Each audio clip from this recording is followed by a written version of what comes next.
Nous allons continuer notre série Un message de Dieu à ma pause de midi. C'est une très grande joie, mes frères et sœurs, de commencer cette section d'aujourd'hui. Alors, mes frères, nous continuerons aujourd'hui à explorer cette merveilleuse clé que Dieu nous a donnée pour ouvrir toutes les portes de la terre. Cette merveilleuse clé qui est la louange.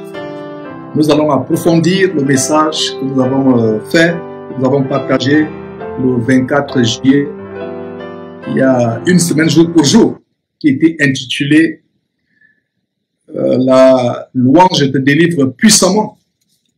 Et à titre de rappel, pour ceux qui sont habitués à nos enseignements, le Seigneur Jésus-Christ est venu pour faire deux choses. Il est venu sur terre pour exposer deux choses. Un, il est venu pour exposer la bonté infiniment grande et extraordinaire de notre Dieu et Père, qui est pareillement son Père. Ça, c'est la première chose que le Seigneur Jésus-Christ est venu sur terre pour exposer, c'est-à-dire la bonté de Dieu, le Père Céleste, le temps de Père Céleste.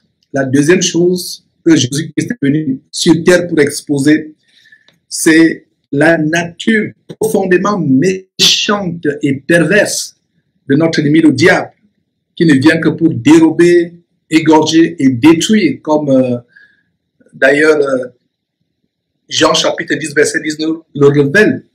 Le voleur ne vient que pour dérober, égorger et détruire. Donc voilà les deux choses que le Seigneur Jésus venait exposer. Premièrement, je résume, exposer l'infinie grandeur de la bonté, de la miséricorde de Dieu. Et la deuxième chose, c'est la nature profondément pécheresse, méchante, séductrice du diable qui ne vient que pour dérober, égorger et détruire. Et la seule préoccupation de Satan sur terre, c'est d'apporter le maximum de personnes en enfer et de séduire la terre, de détruire, de causes de maladies, des tourments, des persécutions. La mort, d'ailleurs, est venue par Satan et d'entraîner le maximum de personnes en enfer. Nous allons partager le chapitre 61 d'Ésaïe. Tournez vos Bibles dans Ésaïe chapitre 61 qui contient un passage, très grand passage, qui résume le ministère de Jésus-Christ sur terre et qui révèle un très grand secret, au sujet de la louange. D'ailleurs, le Seigneur Jésus-Christ cite ce passage en Luc chapitre 4, dans l'un de ses tout premiers sermons qu'il a prêché. C'était dans une synagogue à Jérusalem. Alors, lisons ensemble Ésaïe 61, notez que Jésus cite ce verset, ce passage que nous allons partager. Jésus le cite en Luc chapitre 4, dans l'un de ses premiers sermons, quand il commence son ministère.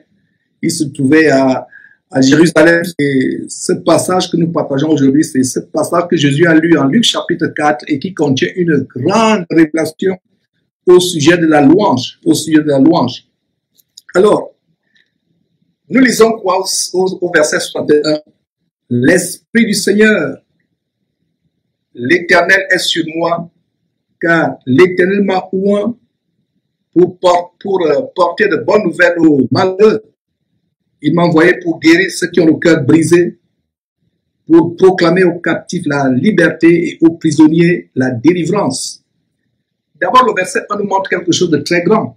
Et pour ceux des frères et sœurs qui ne comprennent pas encore la différence entre Jésus-Christ et Dieu, voilà un bon verset qui nous montre la différence entre Jésus-Christ et Dieu en Père. Ils sont séparés l'un de l'autre. Et c'est le même passage que Jésus a lu en Luc chapitre 4 au temple, dans l'une des synagogues, plutôt dans l'une des synagogues.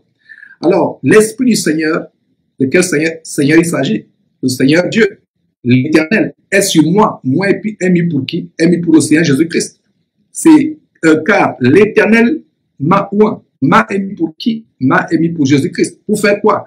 Pour porter de bonnes nouvelles aux malheureux, à ceux qui sont dans la misère, que ce soit physiquement, que ce soit moralement, que ce soit psychologiquement, émotionnellement, pour porter de bonnes nouvelles. Et justement, le Seigneur Jésus est venu apporter de bonnes nouvelles. Donc, regardez comment Ésaïe, que nous considérons comme étant le précurseur des 4 évangélistes, Matthieu, Marc, Luc et Jean, c'était le premier, et c'est l'un des 5 évangiles à mon avis, parce que le livre d'Ésaïe relate les choses que Jésus devait accomplir avant même qu'il ne vienne, avant que Dieu l'envoie sur terre. Alors, qu'est-ce que nous voyons ici? Ésaïe chapitre 61, verset 1. Qu'est-ce que Dieu, le Seigneur Dieu, a oint Jésus de faire? Alors, la réponse est ici, faire quoi? 1. Porter de bonnes nouvelles aux malheureux. 2. Et regardez quand Jésus a commencé son ministère, il dit, heureux les pauvres, heureux les affligés, car le royaume de Dieu est pour eux. Allez lire cela dans Matthieu chapitre 5, quand il a commencé son ministère. Heureux les affligés, heureux les débonnaires, heureux les malheureux.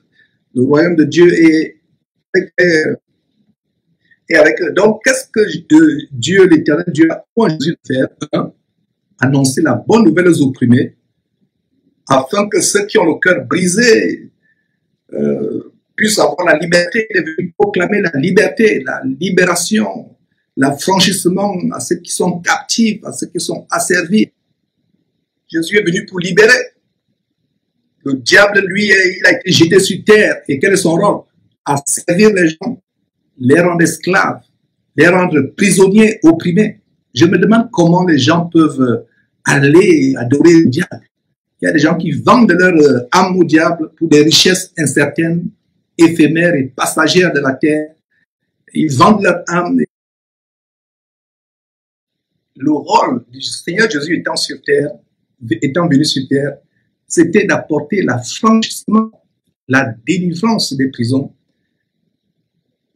Alors que le diable, mes frères et sœurs, c'était pour venir détruire. Et rappelez-vous ce qu'on a vu, je crois, hier ou avant-hier, comment en Apocalypse chapitre 12, la révélation est donnée à savoir que le diable est descendu sur vous.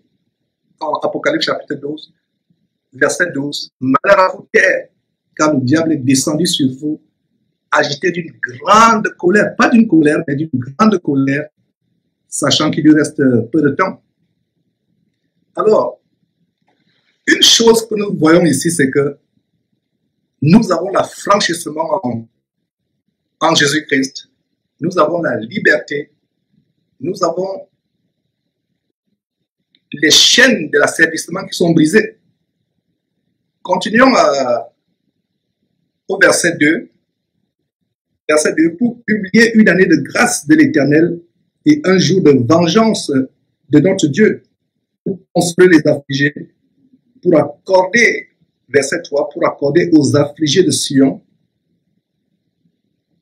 pour leur donner un diadème au lieu de la cendre, une huile de joie au lieu de deuil, un vêtement de louange au lieu d'un esprit abattu. Voilà la grande révélation, mes frères et sœurs. Nous commençons à entrer petit à petit dans cet enseignement. Le verset 3 révèle quelque chose de tellement grand.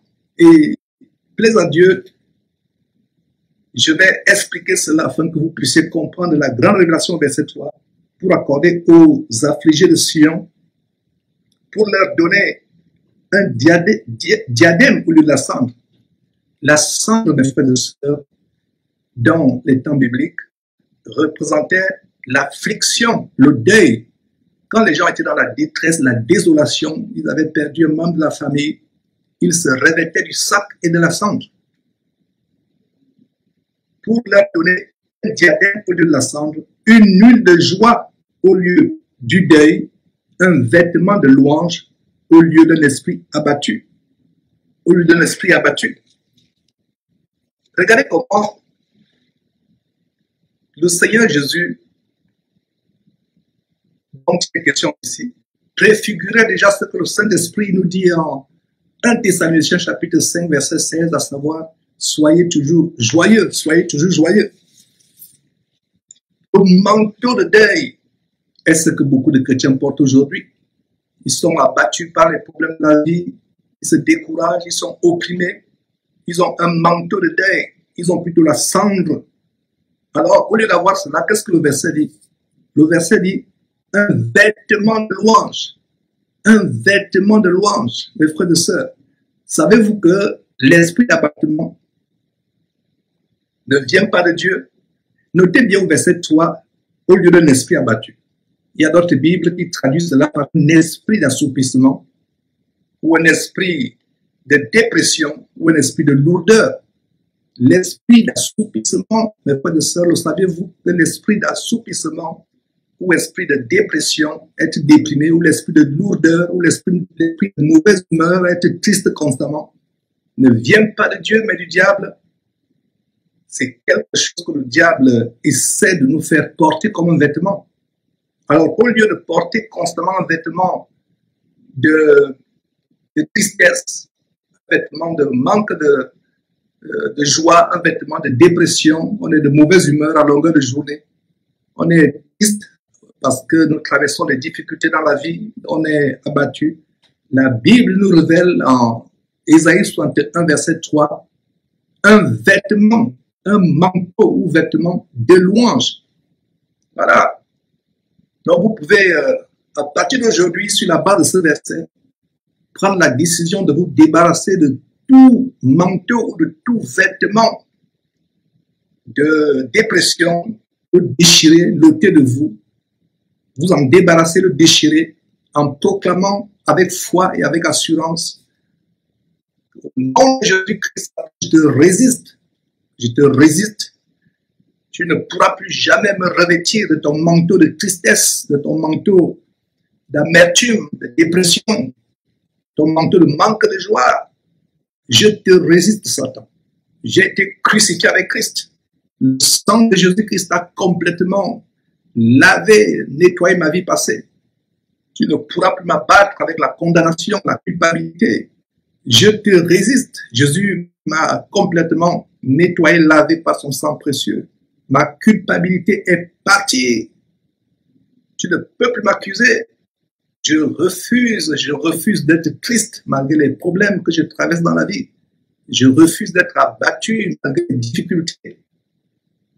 Confessez ces choses. Dites ces mots au diable avec foi et avec assurance. Résistez-le. Résistez au diable. Résistez-lui, pardon. Résistez au diable. Rejetez l'esprit de l'odeur et de la dépression qu'il essaye de vous revêtir comme un manteau. Et vous verrez, ça va partir au nom de Jésus-Christ. Jésus-Christ est venu pour chasser cet esprit de dépression de ta vie, mon frère, ma soeur, de manière permanente, de manière définitive. Il est venu enlever ce vêtement de dépression qui est dans ta vie, ce vêtement de mauvaise humeur. Tu essaies d'être dans la joie, mais la joie ne vient jamais. Tu es plutôt triste à longueur de journée. Non seulement Jésus-Christ est venu t'enlever ce vêtement, mais il est venu te revêtir de quelque chose de plus grand. Il n'est pas seulement venu, enlever ce manteau diabolique de dépression, d'esprit d'abattement pour te laisser nu. Parce que s'il te laisse nu, le diable viendra encore avec d'autres manteaux, d'autres vêtements de dépression. Mais Dieu et son Fils Jésus-Christ nous habillent avec un vêtement nouveau. Et Ésaïe 61, verset 3, révèle ce vêtement. Quelle grande révélation, mes frères et sœurs, que celle d'Ésaïe 61, verset 3. Un vêtement de louange. Un vêtement de louange, n'est-ce pas merveilleux? Ce n'est pas la volonté de Dieu que nous serons déprimés. Ce n'est pas la volonté de Dieu que nous serons abattus. C'est pour cela que le Saint-Esprit nous donne cette grande révélation en 1 Thessaloniciens chapitre 5, verset 16, soyez toujours joyeux. Le Saint-Esprit nous donne cette révélation parce que Dieu, notre Père, le temps de Père céleste, est tellement bon. Il ne voudrait pas qu'un de ses enfants soit envahi à longueur de journée par la dépression, par l'amertume, par l'anxiété, par les soucis. Et certains chrétiens deviennent anorexiques, ils perdent l'appétit, donc deviennent insomniaques, ils n'arrivent pas à dormir tellement ils sont embêtés par les problèmes. Leur cœur est rempli de soucis et cela entraîne d'autres maladies telles que les maladies cardiaques cérébrales. L'exhortation d'aujourd'hui a pour but de nous révéler ce manteau de louange. Passer le temps à louer Dieu, à rendre grâce à Dieu, à louer Dieu, même si on traverse des difficultés, même si on est persécuté, louer Dieu pour ses joies. Comme on verra dans quelques instants, le diable ne veut pas entendre la louange dans ta vie. Le diable n'aime pas quand nous louons, quand nous chantons les cantiques, quand nous glorifions Dieu. Il n'aime pas cela. Il ne voudrait pas qu'il y ait la louange dans ta vie. Il ne voudrait pas qu'il y ait la louange dans ta maison. Il ne voudrait pas qu'il y ait la louange dans ton assemblée. Alors, mes frères, ce qui se passe, c'est que nous devons prendre la résolution à partir d'aujourd'hui, mes frères et sœurs, de remplir nos maisons de louange. Louer Dieu à longueur de journée, sans cesse, pousser les cris de joie, louer Dieu. Cette révélation d'aujourd'hui est tellement grande. Ce n'est pas la volonté de Dieu, mon frère, ma soeur, je répète, que tu sois battu à longueur de journée. Cela peut de temps en temps venir comme une tentation. Mais tu dois la secouer, secoue cela. Comme par exemple, quelqu'un secouerait une limace ou un asticot qui s'est posé sur sa main. Vous secouez, la mauvaise humeur arrive, vous la secouez. Vous sentez que vous êtes déprimé, secouez cela comme un asticot qui veut se poser sur votre corps. Commencez à chanter les cantiques, louez Dieu. Voyons ce que dit la Bible en 1 Jean chapitre 2 verset 6, très rapidement noté. C'est un verset tellement important. La Bible dit, celui qui demeure en Christ doit marcher comme Jésus-Christ lui-même a marché. Comment Jésus a marché? Jésus a marché étant déprimé, étant abattu. A-t-on vu Jésus vivre dans la dépression sur terre? Pas du tout. Donc, marchant comme Jésus lui-même a marché, demeurons en lui, en faisant ce qu'il a fait, en étant des parfaits imitateurs, en faisant ce que Jésus a fait, en marchant comme il a marché. Donc, si tu te dis chrétien ou chrétienne, mon frère, ma soeur, cela signifie que tu es à l'image de Christ, parce que chrétien ou chrétienne signifie à l'image de Christ. Marcher avec assurance, marcher avec joie. Christ a-t-il été déprimé un jour dans sa vie? Pendant qu'il exerçait son ministère, Christ a-t-il été de mauvaise humeur? Pas du tout. Donc, c'est pour cela que 1 Thessaloniciens chapitre 5, verset 16 dit, soyez toujours joyeux.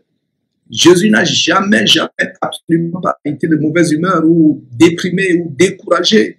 Il portait chaque jour sa croix. Chaque jour sa croix, il la portait. En obéissant à Dieu son Père, en faisant sa volonté chaque jour. Donc, choisis aujourd'hui, mon frère, ma soeur, choisis de vivre une vie merveilleuse en te revêtant de ce vêtement de louange qui vient de nous être révélé en Ésaïe chapitre 61, verset 3. Revêt-toi à partir de ce jour de ce vêtement de louange et débarrasse-toi de tout esprit, de tout manteau de lourdeur avec lequel le diable veut t'envelopper. Débarrasse-toi de tout manteau de dépression. Oins-toi d'une huile de joie. Ésaïe 61, verset 3, il y a une huile de joie et non une huile nauséabonde et pestilentielle de dépression. Mais oins-toi d'une huile de louange, la louange à Dieu. Quelle merveilleuse révélation. Voilà comment on peut vivre une vie extraordinairement merveilleuse sur terre, malgré les dépressions, malgré les problèmes que nous traversons. Et voilà les clés, mes frères et sœurs, pour une vie merveilleuse sur terre. Les hommes les plus heureux sur terre, ce n'est pas ceux qui sont milliardaires, qui ont des grands boulots, des grandes richesses, au contraire. Sinon, les cabinets de cardiologues ne seraient pas remplis de riches. Ce ne sont pas les pauvres qui vont dans les cabinets de cardiologues. Les cabinets de cardiologues sont remplis de gens fortunés, tellement riches. Parce que plus ils sont riches, plus ils ont des soucis. Le sommeil du pauvre est doux. Qu'il a mangé, qu'il n'ait pas mangé, son sommeil est doux. Pourquoi? Parce que ce pauvre se confie à Dieu. Que vous ayez des grands biens, que vous n'en ayez pas, que vous soyez riche, que vous ne soyez pas riche, confiez-vous à Dieu de tout votre cœur. Et voilà ce qui se passe quand on se confie à Dieu de tout notre cœur. Nous avons la paix parce qu'on se confie en lui. Une paix qu'aucun homme ne peut vous donner. Regardez ces prix Nobel de la paix qu'on donne aux hommes de ce monde. Ils reçoivent les prix Nobel de la paix, mais ils n'ont pas le sommeil la nuit. Ils manquent d'appétit parce qu'il n'y a pas de paix dans leur cœur. Jésus nous disait, dans un des évangiles, je vous donne ma paix. Je ne vous la donne pas comme le monde la donne. La paix du monde vient du fait que nous avons un bon boulot, tout va bien dans notre couple, tout va bien dans notre famille. Ça, c'est la paix du monde. il n'y a pas la guerre dans notre pays, tout va bien, l'économie marche, mais la paix de Dieu, la paix que Jésus-Christ nous donne, c'est une paix de l'âme, c'est une paix spirituelle, en dépit des problèmes, en dépit des persécutions, en dépit des tribulations. Voilà une merveilleuse paix. Lisons en Psaume chapitre 2, cette déclaration que Jésus-Christ cite dans le temple, en Matthieu chapitre 21, quand les enfants sont mis à crier à haute voix, Hosanna, Hosanna. Donc allons d'abord dans Psaume chapitre 8 rapidement. Il y a tellement de choses à partager, mes frères et sœurs. C'est pour ça que je suis tellement béni de ce que Dieu a rendu disponible, cette série de messages à mon pause de midi.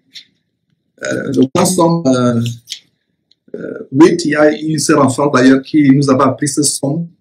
C'est un grand psaume, enfin qui nous avait appris le cantique composé sur la base de ce psaume. Je corrige, donc elle nous a appris un cantique qui a été composé sur la base de ce psaume. Éternel, tu es magnifique, tu es magnifique. Et il y a quelque chose au verset 2.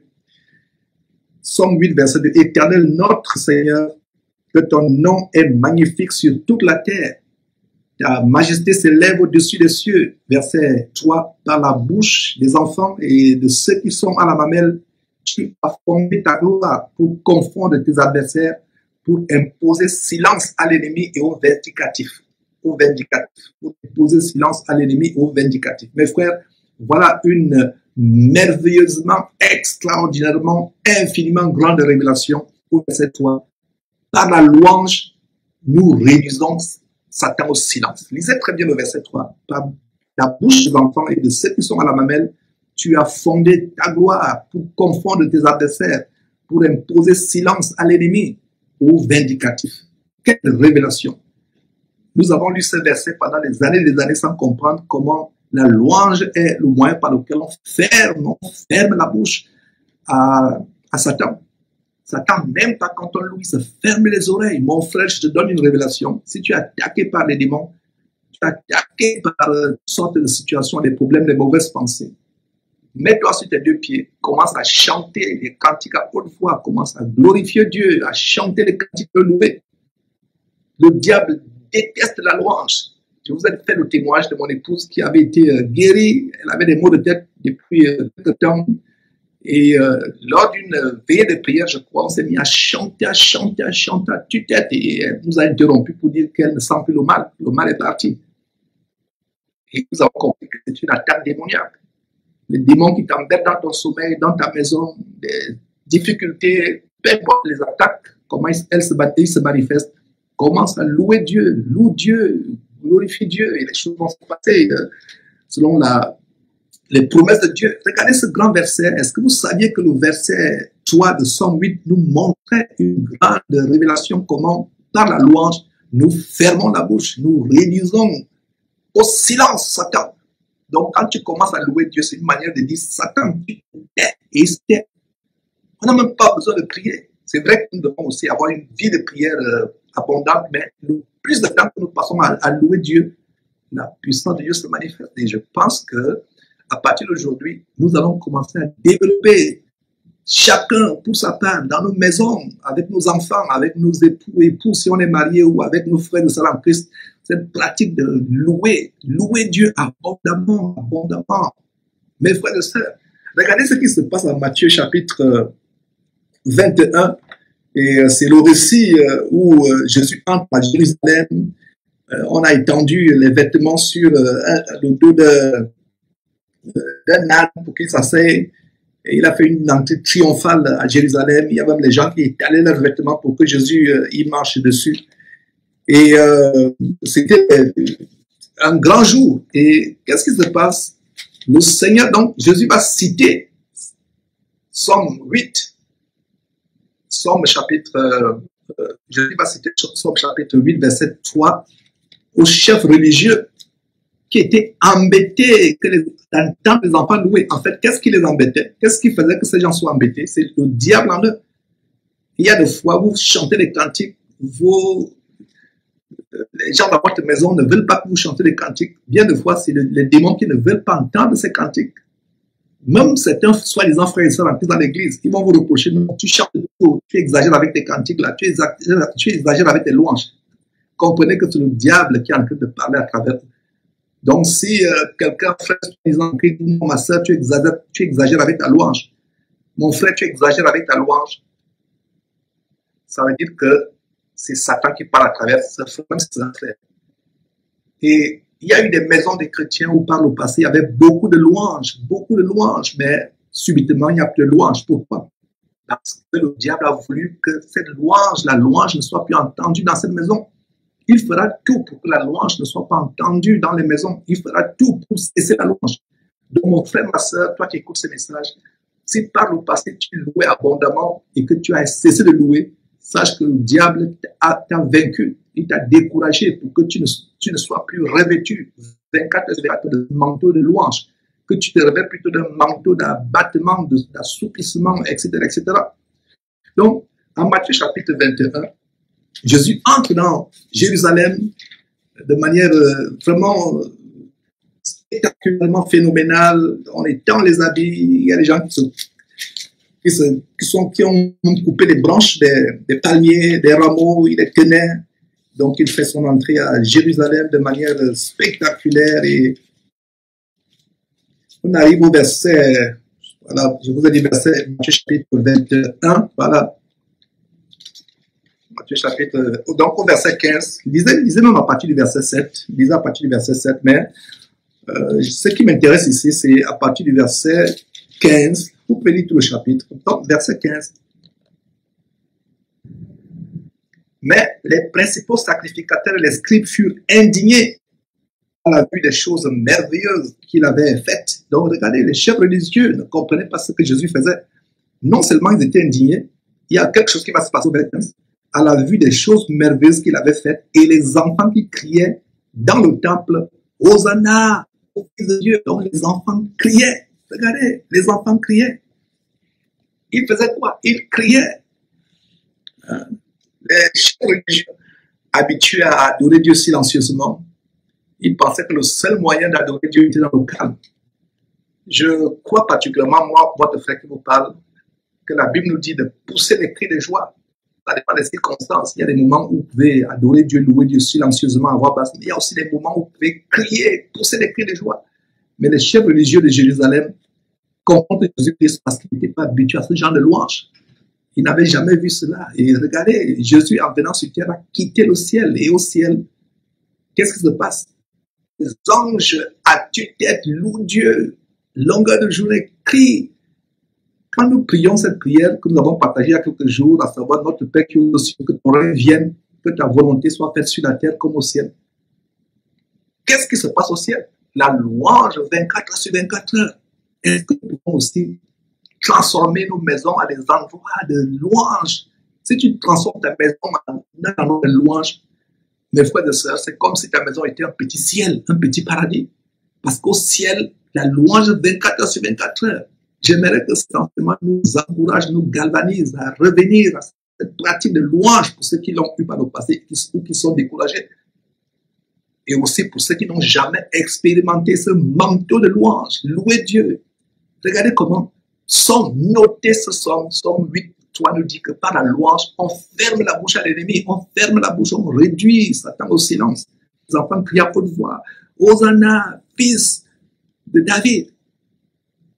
Et ils lui disent, entends-tu ce qu'ils disent? Donc il répond, Jésus dit, mais est-ce que tu entends ce que ces enfants disent? Jésus cite alors, il cite ici, Somme 8, verset 3. Oui, leur répondit Jésus, n'avez-vous jamais lu ces paroles? Tu as tiré des louanges de la bouche des enfants et de ceux qui sont à la mamelle. Voilà. Et en revenant dans ce somme, nous voyons comment Jésus nous montre comment la louange est quelque chose de merveilleux. Et quand Jésus cite Somme, chapitre 8, verset 3, je suis persuadé qu'il savait la révélation que je viens de vous partager, à savoir que c'est là où on réduit au silence. Qu'est-ce qui indignait les chefs religieux? Que les enfants crient Hosanna, Hosanna, les enfants louent le Seigneur Jésus et louent Dieu son Père. Alors, si quelqu'un est indigné par le fait que vous louez, si quelqu'un n'aime pas votre façon de louer, sachez que le diable est en lui. C'est le diable en lui, ce sont les démons en lui qui ne veulent pas vous écouter. Si vous allez quelque part, vous commencez à louer Dieu. Et il y a ces assemblées d'ailleurs, dans notre assemblée ici à Houston par le passé. J'étais en train d'exhorter comment nous devons vraiment chanter. Il y a des gens qui chantent comme si c'était le deuil. Vous voyez, et dans peut-être votre assemblée, vous voyez des gens chantent de manière mécanique, le visage est allongé, le visage est allongé par l'amertume, par la dépression, par le découragement, le visage s'allonge par le souci. Il y a aucune joie dans le cœur.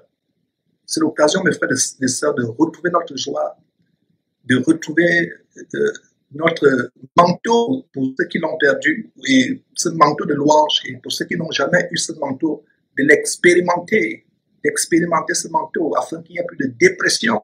Regardez comment la parole de Dieu nous encourage à être joyeux malgré les tribulations, malgré les persécutions, malgré les outrages, malgré tout ce qu'on peut traverser. Rien, absolument rien sur terre ne doit perturber notre joie. Notre joie doit être parfaite, parfaitement parfaite, absolument parfaite. Nous devons arriver au point où, mes frères et sœurs, notre joie est parfaite. Nous nous réjouissons même des afflictions. Pourquoi? Parce qu'il y a la joie. Regardez, Paul et Silas, ils étaient en prison. Ils avaient battu un église, cela dans Actes chapitre 16. Ils avaient délivré une femme, ils avaient chassé l'esprit de divination, l'esprit de Python, par laquelle cette femme disait la bonne aventure, prophétisait les choses diaboliques. Et les maîtres de cette femme ont fait jeter Paul et Silas en prison. On les a battus, le corps lacéré des blessures béantes profondes. Mais malgré cela, ils chantaient les cantiques à haute voix. La puissance de Dieu s'est manifestée dans la prison. Les chaînes sont coupées, les portes de la prison sont ouvertes. Et plus tard, c'est même le geôlier, le chef de prison, et toute sa famille qui ont eux aussi été délivrés, sauvés. Ils ont été baptisés, ils sont convertis au Seigneur Jésus-Christ. La louange est merveilleuse. Le diable fera tout pour vous revêtir plutôt de dépression, pour vous revêtir de mauvaise humeur. Alors, prenez la décision de vous revêtir la base d'Ésaïe chapitre 61, verset 3, de ce manteau de louange, louer Dieu 24 heures sur 24 heures s'il le faut. Et la révélation de Somme chapitre 8 est spectaculaire, à savoir que la louange réduit au silence Satan. Une maison où on loue abondamment, le diable n'a pas de place. Le diable a été chassé du ciel, et même s'il n'avait pas été chassé du ciel, une fois qu'il avait péché, je ne pense pas qu'il aurait supporté la louange qu'il y a au ciel. Il ne supporte pas, il se bouche les oreilles. Et même bien de fois, lors des délivrances, il y a eu des situations où nous voulons chasser un esprit impur de quelqu'un, un esprit qui embête quelqu'un, nous nous mettons à chanter. L'esprit de la personne amène la personne à se boucher les oreilles, la personne ne veut pas écouter, la personne dit d'arrêter, la personne supplie. En fait, ce n'est pas la personne, c'est l'esprit à la personne qui supplie. J'espère que cette exhortation vous édifiera et que vous mettrez cela en pratique afin de développer, mes frères et sœurs, cette vie de louange, de glorification de Dieu, afin que vous n'ayez plus jamais, mes frères et sœurs, ce vêtement de dépression, ce vêtement de mauvaise humeur. Et nous rendons grâce à Dieu pour ces partages et que Dieu vous bénisse abondamment et plaise à Dieu. Nous allons continuer demain si le temps le permet ou si Dieu le permet aussi, parce que Dieu est l'auteur de toutes choses. Et voilà, que Dieu vous bénisse abondamment. Mes frères et sœurs, c'est une joie. Et samedi, plaise à Dieu, samedi, le 3, je crois, le 3, nous aurons je ne sais pas si c'est le 3 ou le 4, disons ce samedi, nous aurons notre réunion, notre émission Baptême. On reviendra, plaise à Dieu, demain pour un autre sujet, selon que le Seigneur nous inspirera. Soyez bénis. Bye bye.